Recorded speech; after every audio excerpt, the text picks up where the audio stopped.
ഇന്ത്യയിൽ ഏറ്റവും ദീർഘദൂരം യാത്ര ചെയ്യുന്ന ട്രെയിനുകളിൽ രണ്ടാം സ്ഥാനത്തുള്ള സിൽച്ചർ തിരുവനന്തപുരം ആരണി എക്സ്പ്രസ് ആണ് ഈ വന്നുകൊണ്ടിരിക്കുന്നത്.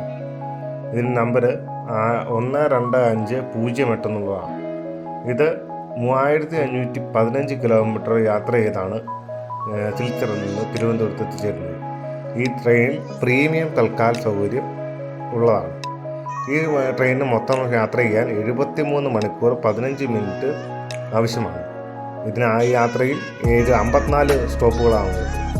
ഇതെല്ലാ വ്യാഴാഴ്ചയും വൈകിട്ട് 7:30 സിൽച്ചർ ആസാമിലെ സിൽച്ചറിൽ നിന്ന് യാത്ര ആരംഭിച്ച് അടുത്ത ഞായറാഴ്ച വൈകുന്നേരം 8:45 തിരുവനന്തപുരം സെൻട്രൽ റെയിൽവേ സ്റ്റേഷനിൽ എത്തിച്ചേരുന്നതാണ്. ഇതിന് റേറ്റ് ഷെയറിംഗ് ഉള്ള ട്രെയിനാണ്. 4 general compartment, 7 sleeper, 4 AC 3 tier, 2 AC 3 economy, 2 AC 2 tier എന്നിവ ഈ ട്രെയിനുണ്ട്.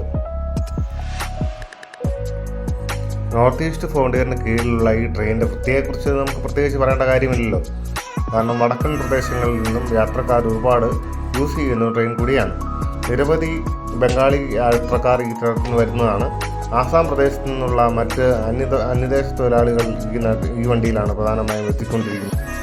സാധാരണഗതിയിൽ ഈ ട്രെയിനിലെ യാത്ര അത്ര പ്രോത്സാഹിപ്പിക്കുന്നില്ല എങ്കിൽ കൂടിയും പകൽ നമുക്ക് തമിഴ്നാട്ടിൽ നിന്ന് കേരളത്തിലേക്ക് വരുവാൻ പറ്റുന്ന ഒരു ട്രെയിൻ കൂടിയാണിത്.